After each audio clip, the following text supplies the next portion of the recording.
Open the door, Mr. Walker. Your wife is under arrest. That sentence punched through my sleepy brain harder than the pounding on the door. I was in socks, coffee in hand, looking like a confused raccoon in a flannel robe when I peeked through the window and saw four men on my porch wearing tactical pants, sunglasses, and shirts that said HOA Inspector like they'd been printed during a clearance sale at a costume shop.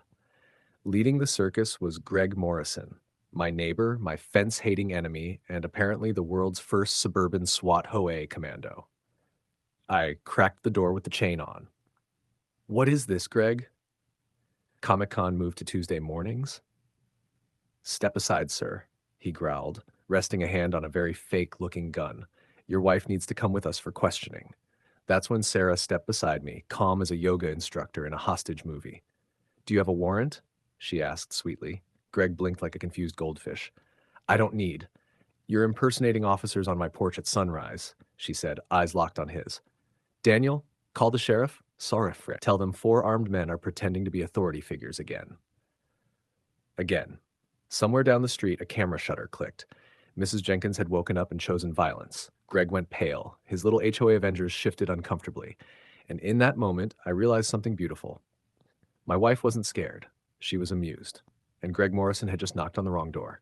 The morning after Greg's failed audition for Real Housewives Tactical Edition, Sarah didn't scream, didn't vent, didn't even finish her coffee. She hunted. By 8 a.m., she discovered that Greg Morrison didn't exist. No police record, no license, not even a mall cop certificate. His real name was Gregory Mitchell, professional fake authority figure fired from 3 security firms for excessive imagination.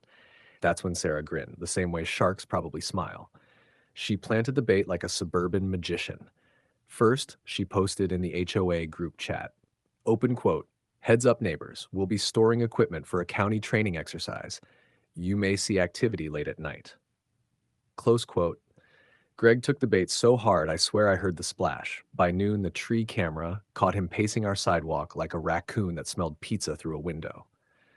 By evening, Sarah left a fake training inventory list open on her laptop, tilted perfectly toward the blinds. At 5:37 a.m. the next day, Greg was recorded photographing our window like he was auditioning for America's Dumbest Criminals. Then came the real twist. A silver SUV rolled up that night. Greg met the driver, whispered, handed over papers. Sarah zoomed the plate.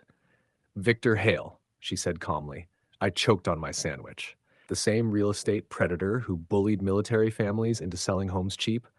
That Victor Hale. Suddenly the fence wasn't about blocking his view. It was blocking his business. And now he thought we had classified equipment on site.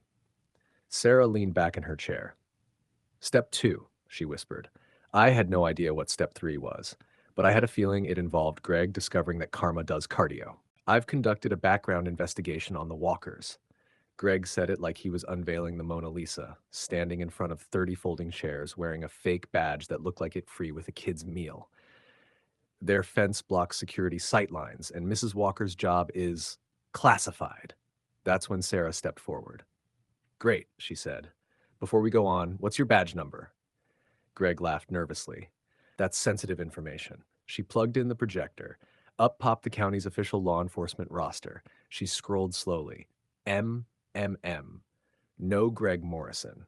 The crowd murmured. Then the receipt appeared. Fake police badge purchased online, shipped to Greg's house. The crowd gasped. Then the video still, Greg photographing our window like a raccoon with an iPhone. And finally, the audio. Open quote, "We'll get them out before the delivery date." Close quote, silence, absolute nuclear silence. Greg lunged verbally. "She's twisting everything." Sarah didn't raise her voice. "You've impersonated an officer, trespassed, intimidated neighbors, and conspired with a known real estate predator. This meeting is over." Greg snapped. He reached for his gun. A woman screamed. Phones flew up, live streams started, and that's when Sarah moved. 3 seconds. Gun redirected. 1 accidental shot into the air. Greg face down in the grass with zip ties from her blazer pocket like she'd planned this since breakfast. "Greg Mitchell," she said calmly, knee between his shoulders, "you're under arrest." And for the first time in HOA history, everyone clapped. If this story has you hooked, please remember to like, comment, and subscribe, because what happens next proves that fake power always collapses when real truth walks in. You were targeted long before you moved here. Greg whispered that as deputies shoved him into the cruiser, his fake badge finally ripped from his shirt like the universe saying, "Refund approved." Sarah didn't react. She never does when something hits too close to home. By sunrise, real law enforcement had turned Oakwood Heights into a movie set. Search warrants, hard drives, boxes labeled HOA fines cash. One detective held up a binder thick enough to stop a bullet. He kept files on families, the detective said. Military, first responders, notes about pressure points. That's when the neighborhood finally understood. This wasn't a fence war. It was a harvesting operation. 2 days later, Victor Hale was arrested stepping off a private jet in Nevada. Apparently, when your HOA scam goes national, even billionaires don't have enough sunscreen to hide from karma.